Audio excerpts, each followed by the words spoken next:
누가복음 15장. 우리가 지난 어린이 주일, 어버이 주일 때 누가복음을 잠깐 벗어났다가 다시 누가복음으로 돌아왔습니다. 기억하십니까? 우리가 지금 말씀을 들으면서 잊지 않아야 될 것이 있는데, 우리가 금년 첫 주일 말씀 듣고 1년을 시작할 때 창세기 1장 1절 말씀 들었죠. 1장 1절 말씀을 듣는 것을 시작으로 해서 우리의 믿음을 다시 점검해서 다시 처음부터 도대체가 이 세상이 왜 이렇게 됐고, 그동안의 교회는 또 예수님을 믿는 사람들은 무엇을 어떻게 해왔으며 앞으로 무엇을 어떻게 해야 되는가에 관한 말씀을 지금 우리가 듣고자 창세기 1장 1절에서 시작해서, 과연 주님은 왜 인간의 몸으로 이 땅에 오셨으며 이 땅에 오셔서 우리에게 무엇을 보여주고 계시고 우리에게 무엇을 원하시는가를 복음서, 그 중에서 누가복음을 통해서 우리가 지금 듣고 있는 겁니다.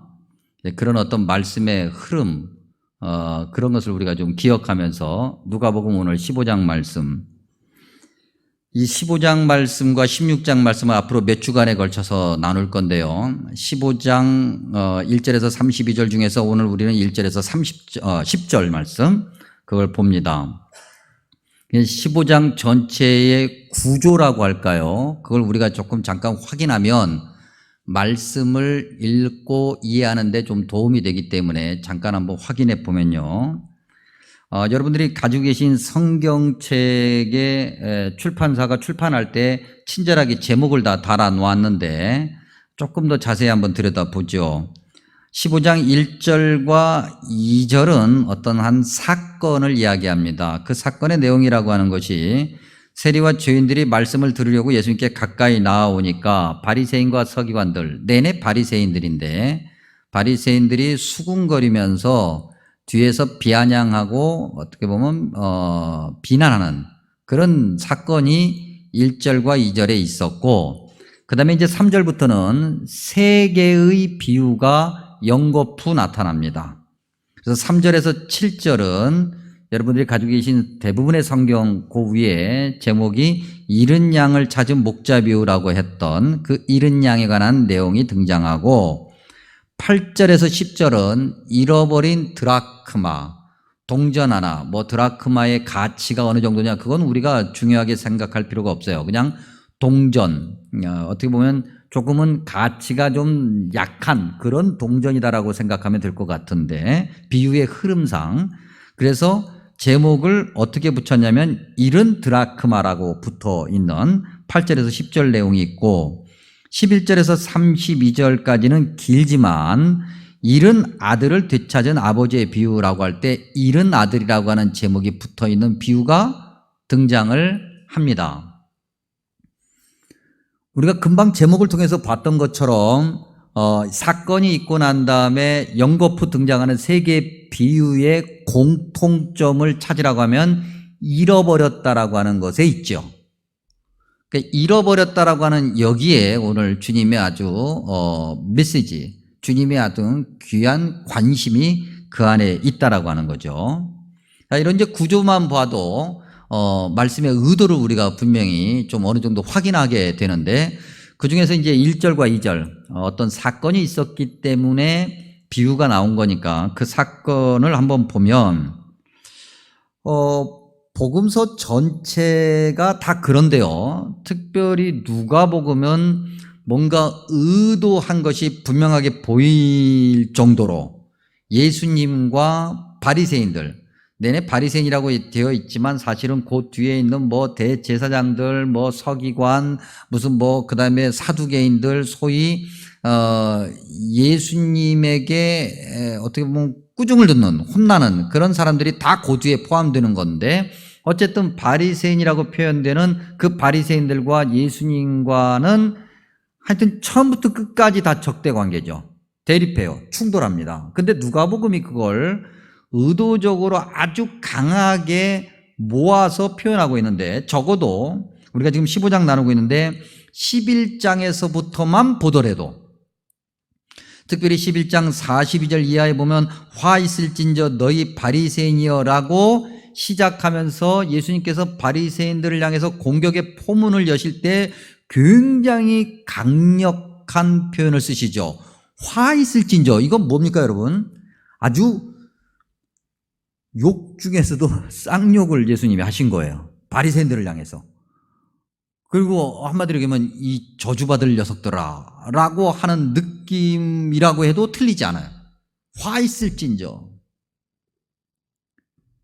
그리고 그런 어떤 바리새인들을 향한 예수님의 그 강한 공격이 14장을 거쳐서 15장에도 여지없이 드러나요.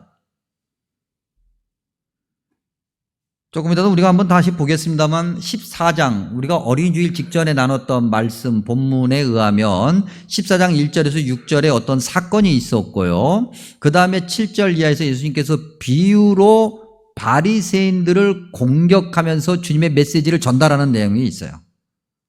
15장도 똑같아요. 1절과 2절에 사건이 있었고 그 다음에 3절 이하에서부터 비유로 그들에게 말씀하시는 주님의 모습을 보게 됩니다. 근데 도대체가 왜 그렇게 바리새인들은 예수님을 싫어하고 예수님도 역으로 왜 이렇게 바리새인들을 싫어하실까? 왜 그 두 집단은 아니네요. 두 그룹은 이렇게 충돌을 할까? 먼저 바리새인들 입장에서 보면요. 바리새인들 입장에서 보는 거예요. 바리새인들을 두둔하는 건 아니고 바리새인들 입장에서 봤을 때 예수님은 어떤 분인가? 여러분 우리가 그런 얘기 하지 않습니까? 좋은 이야기도 매번 자꾸 들으면 짜증나요? 편하네요? 짜증나죠. 좋은 이야기도 매번 들으면. 그런데 예수님께서 바리새인들에게 하시는 말씀은 좋은 이야기, 칭찬 이게 아니라 날마다 혼내는 얘기예요. 부정적인 얘기예요. 꾸짖는 이야기예요. 그러니까 바리새인들 입장에서는 좋은 얘기를 맨날 들어도 지금 피곤할 상황인데 나쁜 얘기를 계속 들어요. 자기들에 대해서. 예수님께서는 바리새인들 그러면은 긍정적인 이야기를 하지 않으셔요. 계속해서 바리새인들을 향해서 이것이 문제고 저것이 문제고 너희는 이래서 문제고 저래서 문제고 계속 이야기하신단 말이죠. 그러니 화가 나요. 세상 모든 사람들은 바리새인이라고 한다면 또 바리새인이 이야기하면 다 네네네 하는데 유독 예수님만 바리새인들을 향해서 그야말로 허리 꼿꼿하게 고개 뻣뻣하게 바리새인들 눈에 계속해서 바리새인들을 지적하신단 말이죠. 또 한편 예수님이 선지자라고 한다면 뭐 메시아까지는 기대하지 못하고 아주 훌륭한 선지자라고 한다면 바리새인들 생각에는 자기들이 아닌 다른 어떤 보잘것없는 그런 사람들과 함께 어울릴 일이 아니라 자기들 같이 고귀하고 율법적으로나 세상의 도덕적으로나 모든 면에서 흠이 없는 자기들 같은 사람들과 어울려야지 예수님은 자기들과 어울리지는 않고 맨날 이상한 사람들하고만 어울리는 거예요. 그러니 예수님이 이뻐 보일 리가 없어요. 한마디로 얘기하면 자기들이 생각하는 그 어떤 것에 의해서 예수님은 하나도 안 맞지 않는 거예요. 그러면 반대로 예수님은 왜 이렇게 바리새인들을 싫어하실까? 그 예가 즉 예수님께서 바리새인들을 아주 싫어하시는 아주 확실한 예가 문장으로 표현되어 있는 곳이 있어요. 마태복음 23장 1절에서 5절에 있는 내용인데 중간부터 읽어보면 예수님께서 그렇게 말씀하시는 거예요. 사람들에게 그들이 말하는 바는 이때 그들은 바리새인들이죠. 바리새인들이 말하는 바는 행하고 지키되 즉 바리새인들이 이야기하는 것은 성경 이야기하고 하나님이 얘기하는 거니까 틀린 이야기는 아니야. 즉 바리새인들이 말하는 것은 행하고 지키되 그들이 하는 행위는 본받지 말아라. 그리고 계속해서 이야기하기를 그들은 무거운 짐을 묶어 사람의 어깨에 지우되 자기는 이것을 한 손가락으로도 움직이려 하지 아니하며 그들의 모든 행위를 사람에게 보이고자 한다 그랬어요. 한마디로 얘기하면 말과 행동이 완전히 다른 거예요. 입으로는 거룩하게 하나님 말씀 이야기하는데 행동은 전혀 달라요. 입으로는 섬기라고 이야기하고 그렇게 하나님이 원하시는 것이 그것이라고 말하는데 자기들은 손가락 하나도 까딱하지 않고 오히려 다른 사람에게 자기가 해야 될 몫까지 얹어놔요. 꼭 예수님이 아니더라도 여러분 이거 이뻐 보입니까? 미워 보입니까? 이거 미워 보여요. 얄미워 보이는 거예요. 예를 들면 이것도 좀 하고 저것도 좀 하고 해. 자긴 가만히 있어요. 그러면 사람이 물어봐요. 당신은 왜 안 하는데? 나는 몸이 약해서. 그러면 얼마나 얄미워요. 몸이 약한 거 다 알아. 그래도 뭔가를 하면 그 하는 행위 때문에 예뻐 보일 텐데 말은 그렇게 잘하는데 행동은 전혀 하지 않는 바리새인들, 그들의 위선, 그들의 교만, 이것 때문에 예수님이 그렇게 바리새인들을 싫어하신 거예요. 그 바리새인들 모습, 즉 예수님이 꾸짖었던 그 바리새인들의 모습이 오늘 15장 1절과 2절에도 분명하게 드러나고 있어요. 15장 1절이 이렇게 시작하죠. 모든 세리와 죄인들이라고 할 때 그 앞에 모든이라는 단어에 우리가 집중할 필요가 있어요. 누가복음은 이 단어를 이제 일부러 집어넣어 놨는데 이것이 마치 누가복음이 한 이야기처럼, 즉 누가 이야기처럼 보이지만 사실은 이 단어, 즉 모든이라는 단어는 바리새인과 서기관들의 생각을 나타내는 단어예요. 세리와 죄인, 죄인은 누굴까? 세리는 알겠는데 죄인은 누굴까? 바리새인들 눈에 죄인은요, 아픈 사람들이에요. 병 걸린 사람들, 그 다음에 귀신 들렸다라고 성경에 표현되는 그런 사람들. 이 사람들이 왜 죄인이냐면 바리새인과 서기관들 눈에는 그들은 분명히 뭔가 죄를 지었기 때문에 병 걸린 거고, 죄를 지었기 때문에 그의 부모든 아니면 그 자신이든 어쨌든 간에 누구든지 간에 그와 관련되어 있는, 직접적으로 관련되어 있는 누군가가 죄를 지었기 때문에 저주를 받아서 그렇게 된 거야. 그런 사람들, 아픈 사람들을 보고, 그 다음에 뭔가 귀신 들려서 고통 중에 있는 사람들을 보고, 지나가는 세리들을 보면 바리새인들은 무조건 그들의 어떤 상황, 형편, 그들의 사정 이런 거 헤아릴 생각 전혀 없고 무조건 일단 죄인이야, 저주받은 거야, 구원받을 가치도 없고 절대 구원받을 수 없는 사람들이야, 무조건 모든 이들을 그렇게 싸잡아 이야기한다는 거죠. 그래서 모든이라는 표현이 들어간 거예요. 바리새인들이 그렇다고 하는 거예요. 바리새인들 눈밖에 나 있는 모든 사람들, 그야말로 모든 사람은 다 죄인이라고 규정하고 시작하는 바리새인들의 모습을 봐요. 그런데 여러분, 성경은, 특별히 누가복음은요, 오히려 세리라고 또 죄인이라고 그렇게 손가락질 받는 사람들보다 그들을 향해서 손가락질하는 바리새인들이 더 문제라고 이렇게 설명하고 있는 거예요. 그 사건을 통해서, 하나의 사건을 통해서. 그게 1절과 2절에 있는데 1절과 2절에 지적하고 있는 바리새인들의 문제점이 무엇인가? 여러분 1절과 2절을 읽어보면 세리와 죄인들은 말씀을 듣기 위해서, 즉 주님의 말씀을 듣기 위해서 예수님께 가까이 나왔다 그랬어요. 그런데 바리새인들은 예수님께 가까이 나오지 않고 뭐 했습니까? 수군거렸다 그랬어요. 이 수군거렸다는 단어, 이것을 누가복음 당시의 사람들이 그 단어를 딱 들으면 뭔가 어떤 그림, 어떤 태도를 분명하게 탁 떠올리게 되는데, 어떤 태도냐면 우리 문화에서 이걸 바꿔서 제 설명해 보면 이런 거예요. 팔짱 끼고 이렇게 가만히 이렇게 이렇게 조금 이렇게 약간 좀 뒤로 빼고 이렇게 쳐다보는 거, 아니면 손을 뒷짐지고 이렇게 쳐다보는 거, 이런 거야. 이런 건 뭘 얘기하는 거예요? 거리를 두겠다는 거잖아요. 거리를 두고, 그래 너 한번 잘하나 내가 한번 보겠어, 이런 얘기. 예수님의 말씀을 듣기 위해서 세리와 죄인들은 예수님께 가까이 가고 그 말씀을 들으면서 내가 무엇을 어떻게 해야 될까, 나를 돌아보고 나의 죄를 고백하는 것이 세리와 죄인들인데, 바리새인들은 그렇지 않았다는 거죠. 이렇게 발짱 끼고 거리를 두고 어떤 말을 하는지 내가 한번 지켜보겠어, 들어보겠어, 틀린지 아닌지 확인해 보겠어. 자기의 생각을 가지고 예수님과 거리를 두는 자들이죠. 자기들의 어떤 그런 기준을 가지고 예수님의 행동에 허점이 있는지 없는지 확인하려고 하는 자죠. 그러니 세리와 죄인들은 주님이 칭찬하시는 자들이고 바리새인들은 주님이 칭찬하지 않는 자들이 되는 거예요. 팔짱을 끼고 또는 뒷짐을 지고 뒤로 몸을 빼고서는 그들이 잘하는지 잘하지 못하는지 한번 내가 확인해 보겠느라고 하는 태도는 어떤 태도입니까, 여러분? 우월한 태도잖아요. 내가 훨씬 낫다라고 하는 거잖아요. 그러니 그 누군가를 향한 배려, 그 누군가를 향한 어떤 그런 이해심, 사랑과 겸손, 나눔과 섬김, 이런 건 찾아볼 수도 없어요. 존재하지 않는 거예요. 더더욱이 예수님의 모습을 보니까 기가 막힌 거예요. 예수님의 모습을 보니 예수님께서 죄인들을 영접하셨다 그랬잖아요. 영접한다라고 하는 이 단어 자체가 내포하고 있는 뜻이 뭐냐면 적극성이거든요. 그러니 영접하다라는 그 표현 앞에 이런 표현을 넣어도 의미상으로 틀리지 않아요. 적극적으로 맞아들였다.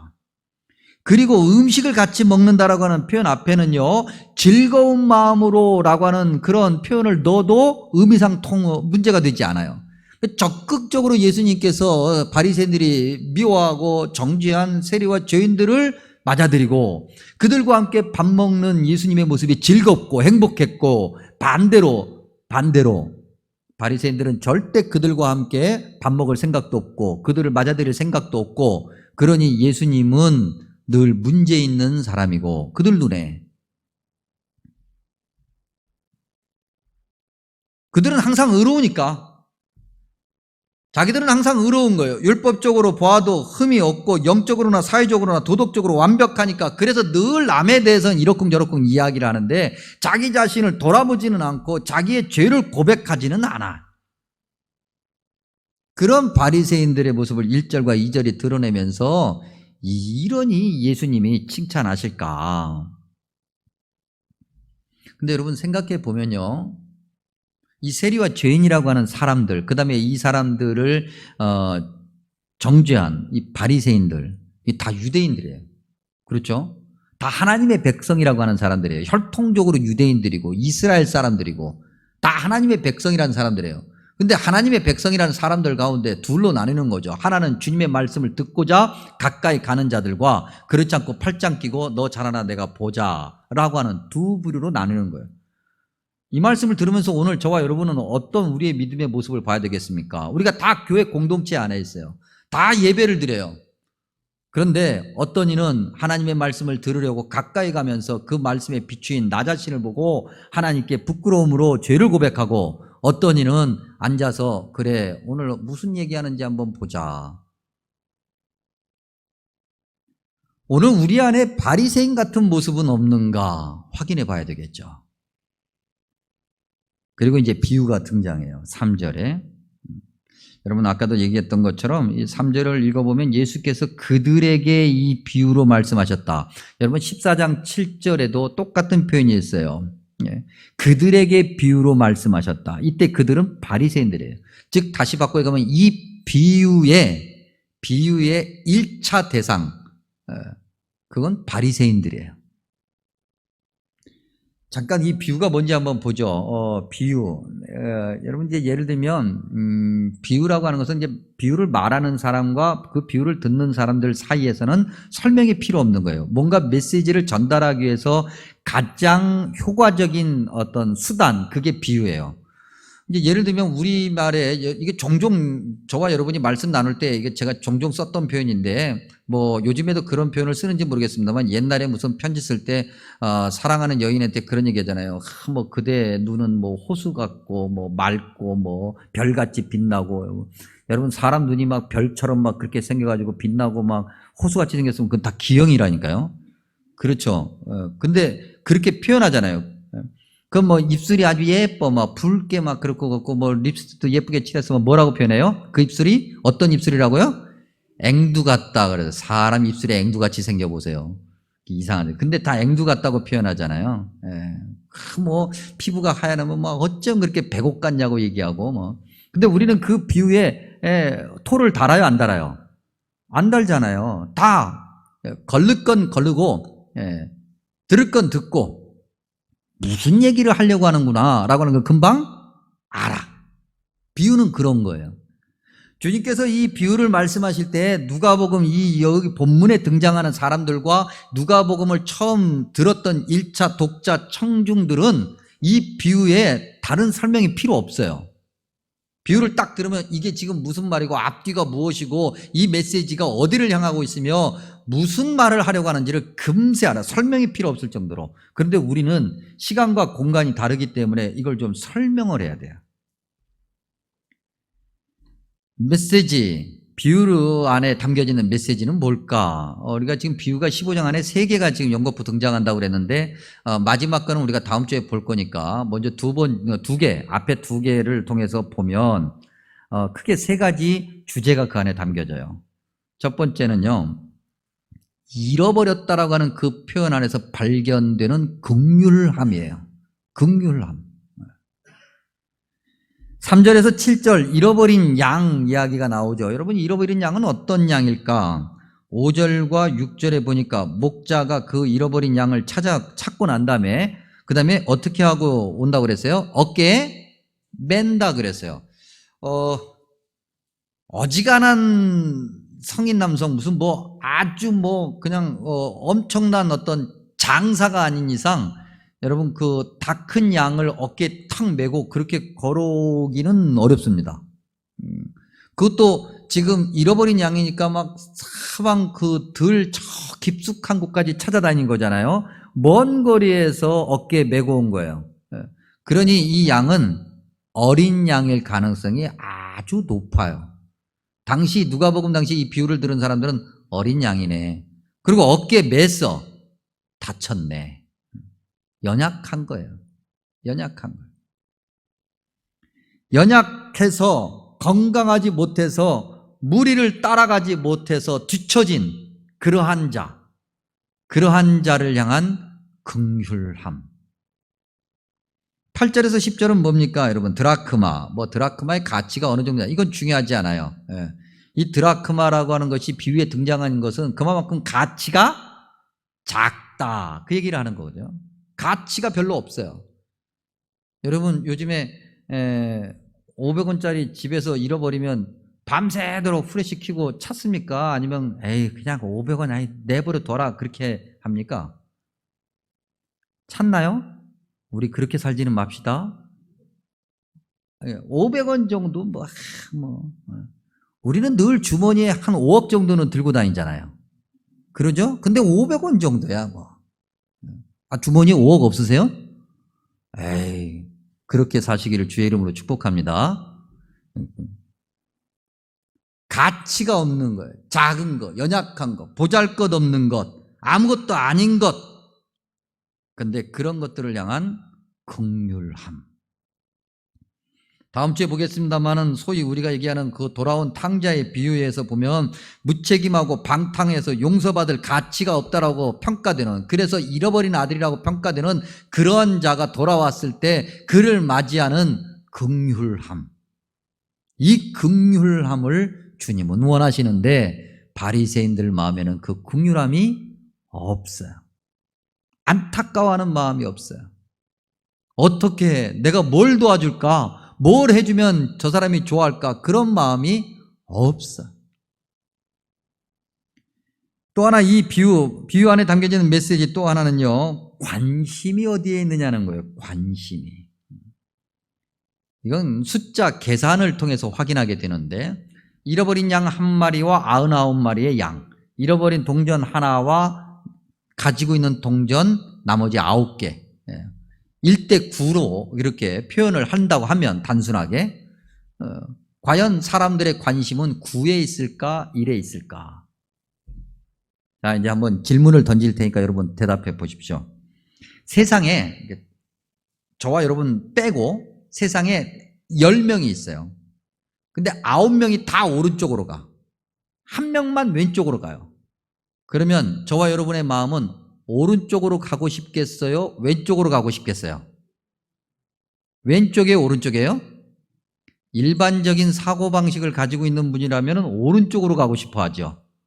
물론 투자적인 어떤 감각이 아주 뛰어난 분이라면 왼쪽도 고려해 볼 수 있겠지만 대부분은 오른쪽이에요. 왼쪽 고려했다가도 다 오른쪽으로 가면 이거 내가 이게 잘못하고 있는 거 아니야? 그래서 결국은 오른쪽으로 방향을 틀어.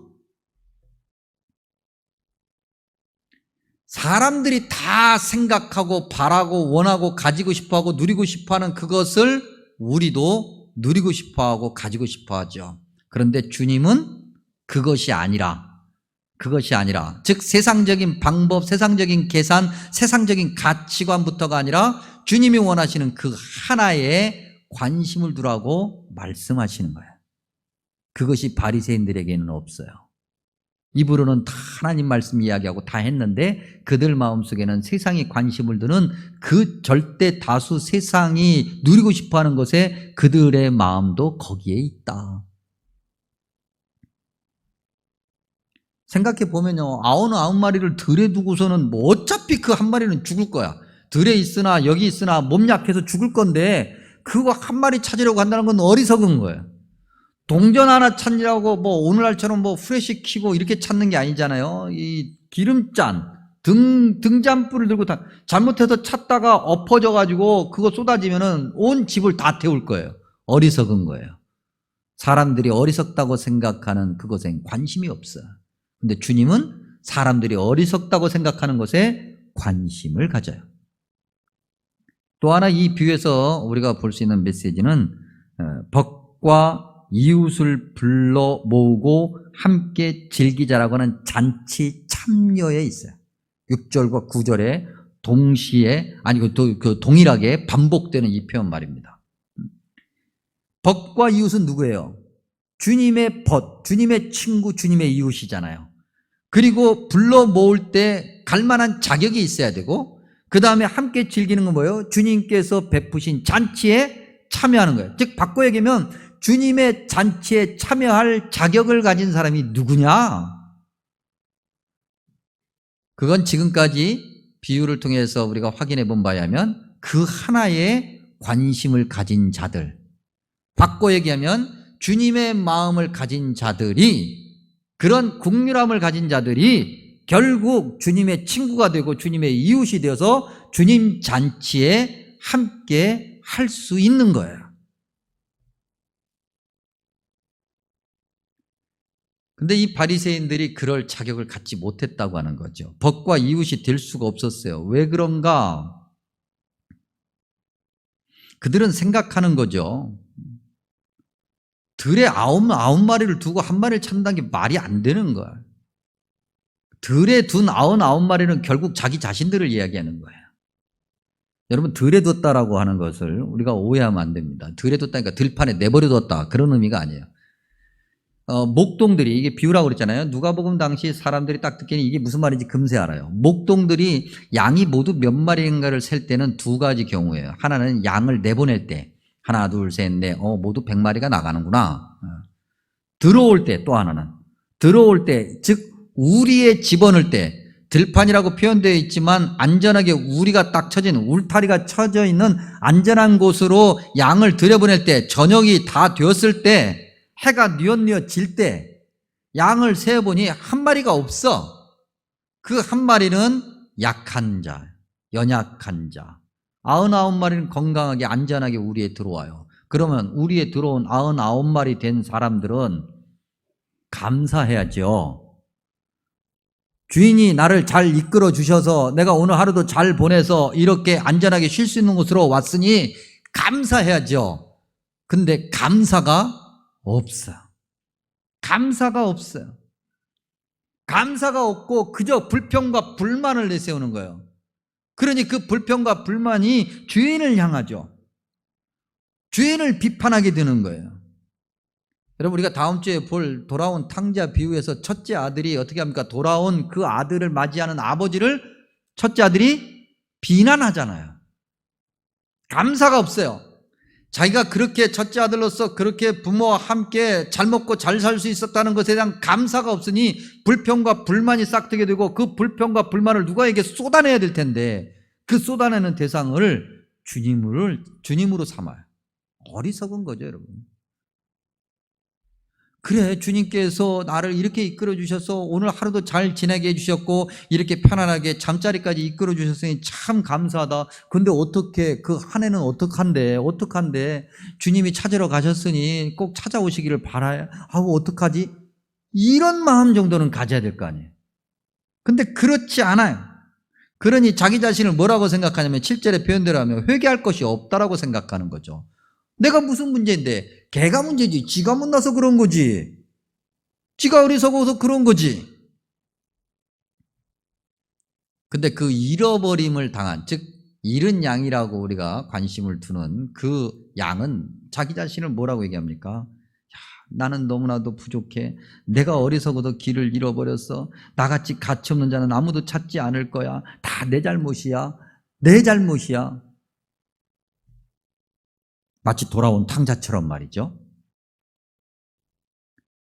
이렇게 자기 철저한 의로움과 자기 생각이 가득 차 있는데 주님의 친구가 될 수 있고 주님의 이웃이 될 수 있고 주님이 부를 만한 자격을 가진 자라고 말할 수 있고 주님 잔치에 들어갈 수 있을까?